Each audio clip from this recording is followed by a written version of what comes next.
আন্দোলন টেকনোলজিস্ট ও ফার্মাসিস্টরা আসলে কি কি দাবি জানাচ্ছেন, বিস্তারিত জানাবেন।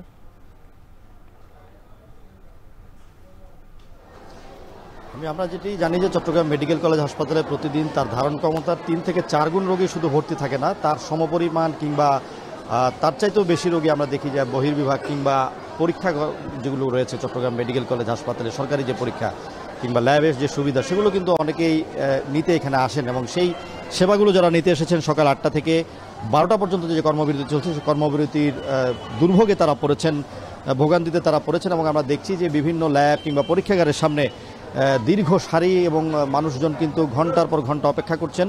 তাদের বেশিরভাগই জানেন না যে আসলে আজকে কর্মবিরতি চলছে এবং অনেকে কিন্তু দূর দূরান্ত থেকে আসেন, বিশেষ করে চট্টগ্রামের যে উপজেলাগুলো আছে, আশপাশের যেই জেলাগুলো আছে, সেখান থেকেও কিন্তু এখানে লোকজন আসেন। প্রায় 4 কোটি মানুষের ভরসা চট্টগ্রাম মেডিকেল কলেজ হাসপাতাল, যেখানে এসে পরীক্ষা নিতে এসে আজকে আমরা দেখছি দুর্ভোগে পড়েছেন হাজার হাজার মানুষ। এবং এখানে শুধুমাত্র পুরুষ না, আমরা দেখছি যে বিভিন্ন বয়সী মানুষ আছেন, বিভিন্ন বৃদ্ধ এসেছেন, বৃদ্ধা এসেছেন, শিশুরা এসেছেন এবং তারা কিন্তু চট্টগ্রাম মেডিকেল কলেজ হাসপাতালের যে রেডিওথেরাপি বিভাগ আছে সেটির সামনে এসে তারা অবস্থান নিয়েছেন, পরীক্ষা করাবেন।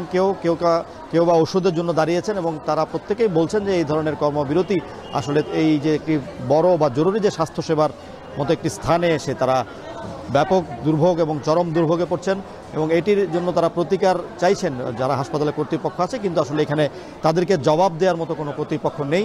তারা জানেন না যে কবে নাগাদ তাদের এই সারিতে অপেক্ষা অবসান হবে। এবং যারা কর্মবিরতি পালন করছেন, মূলত যারা টেকনোলজিস্ট আছেন, ফার্মাসিস্ট আছেন, তাদের যে কর্মবিরতি সেটি চলবে বেলা 12টা পর্যন্ত। আজকে 4 ঘন্টার জন্য তারা এই কর্মবিরতি পালন করছেন। তাদের দাবি হচ্ছে তারা এখন 11তম গ্রেডে আছে, সেই গ্রেড থেকে তাদেরকে উন্নীত করে 10ম গ্রেডে নিয়ে আসতে হবে। এবং তারা বলছেন যে তারা যেভাবে একটি জরুরি সেবা দেন, যে সংকটাপয় সময়ে তারা সেবা দিয়ে আসছেন এবং রোগী সেবায় তারা কিন্তু আসলে চিকিৎসকদের পাশাপাশি একটি বড় ভূমিকা রাখেন, যে কারণে তারা দাবি করছেন যে তারা 10ম গ্রেডে উন্নীত হওয়ার জন্য তারা আসলে একটি উপযুক্ত অবস্থানে আছেন এবং সুযোগ সুবিধা যেটা পান সেটা আসলে এখন সেটি আসলে এই সুযোগ সুবিধাটা তাদের জন্য আসলে পরিপূর্ণ নয়। তো সেই জন্য তারা বলছেন যে আসলে তাদেরকে যাতে 10ম গ্রেড উন্নীত করা হয়। 10ম গ্রেড উন্নীত করা হলে পিএসসির আওতায় তারা চলে আসবেন এবং তাদের পরীক্ষা কিন্তু প্রতি বছরই হবে। এবং তারা বলছেন যে এই পিএসসির আওতায় চলে আসলে তাদেরকে কিন্তু প্রতি বছর নিয়োগ দেওয়া হবে। বিশেষ করে সরকারি হাসপাতাল আমরা যেটি দেখি জনবলের সংকট থাকে, সেই জনবলের সংকট দূর হবে তারা বলছেন। এবং সরকারি হাসপাতালে যে বিভিন্ন দামি দামি যেই সরঞ্জাম আছে সেগুলো যে নষ্ট হয়, এটির পিছনে তারা বলছেন যে জনবল না থাকা, দক্ষ জনবল না থাকা। তো এই যে 10ম গ্রেডে যদি উন্নীত করা হয়, তবে যদি তারা পিএসসির আওতায় আসেন, সেক্ষেত্রে কিন্তু এই সংকটটা দূর হবে এবং সরকারি হাসপাতালে দীর্ঘদিনের যে জনবল সংকট আমরা শুনে থাকি, সেই জনবল সংকটের থেকে মুক্তি পাবে। এবং তারা বুঝতে পারছেন যে আসলে এখানে দুর্ভোগ তৈরি হচ্ছে, কিন্তু তারা বলছেন আমরা বাধ্য হয়ে মাঠে নেমেছি এবং সেই প্রস্তাব যাতে সরকার গ্রহণ করে সেটির জন্য তারা দাবি জানাচ্ছেন। এবং এর মধ্যে যদি দাবিটা মেনে নেওয়া না হয়, তাহলে আগামীকাল থেকে তারা কমপ্লিট শাটডাউন কর্মসূচির ঘোষণাও দিয়েছেন। সাম্মি। ফয়সাল, আপনাকে ধন্যবাদ আমাদের সঙ্গে যুক্ত হওয়ার জন্য। এবার আমরা একটু ফেনীর দিকে তাকাতে চাই। ফেনীর চিত্র জানাবেন সহকর্মী সুলাইমান ডালিম। ডালিম, ফেনীতে হাসপাতালে সেবা কার্যক্রম ব্যাহত হচ্ছে কিনা জানাবেন, আর রোগীরা আসলে কি বলছেন?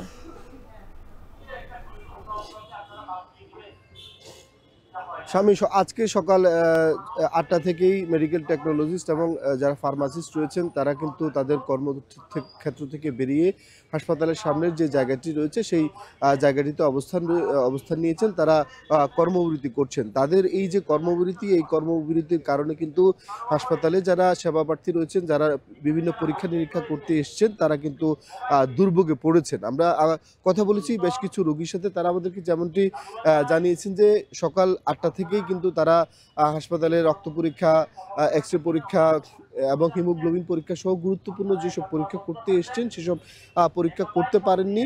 তারা কিন্তু পরীক্ষা না করে দুর্ভোগে পড়েছেন। অপরদিকে আমরা কথা বলছি এখানে যারা আন্দোলনকারী রয়েছে তাদের সাথে, তারা বলছেন যে তাদেরকে 10ম গ্রেড না দিয়ে কিন্তু তাদেরকে বঞ্চিত করা হয়েছে। তারা কিন্তু 1994 সাল থেকে কিন্তু আন্দোলন করছেন। তাদের সাথে যেসব ডিপ্লোমাধারীরা রয়েছেন, কৃষি ডিপ্লোমাধারী, ইঞ্জিনিয়ার্স ডিপ্লোমাধারী এবং নার্স ডিপ্লোমাধারী, অন্যান্য যারা ডিপ্লোমাধারী রয়েছেন, তাদের সবাইকে কিন্তু 10ম প্রথম গ্রেড দেওয়া হয়েছে, কিন্তু তাদেরকে দেওয়া হয়নি, তাদেরকে বঞ্চিত করা হয়েছে।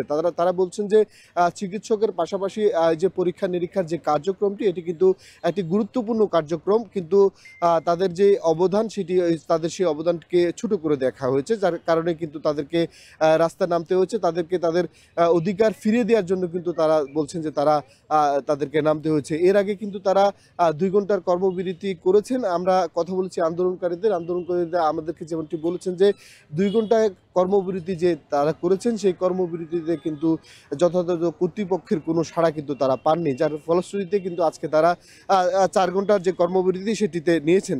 আন্দোলনকারী আমাদেরকে যেটি বলছেন যে 2 ঘন্টার কর্মবিরতির পর আছে 4 ঘন্টার কর্মবিরতি, এরপরেও যদি তাদের আন্দোলন মেনে নেওয়া না হয়, তাহলে তারা পূর্ণ দিবস কর্মবিরতি এবং আরও কঠিন কর্মসূচি দিবেন বলে আমাদেরকে জানিয়েছেন। এই ছিল ফেনী জেনারেল হাসপাতাল থেকে আমাদের কাছে সর্বশেষ। 10ম গ্রেড বাস্তবায়নের দাবিতে অর্ধবেলা কর্মবিরতি পালন করছেন সরকারি হাসপাতালের মেডিকেল টেকনোলজিস্ট ও ফার্মাসিস্টরা। সে খবর জানাচ্ছিলেন সুলাইমান ডালিম ও ফয়সাল করিম।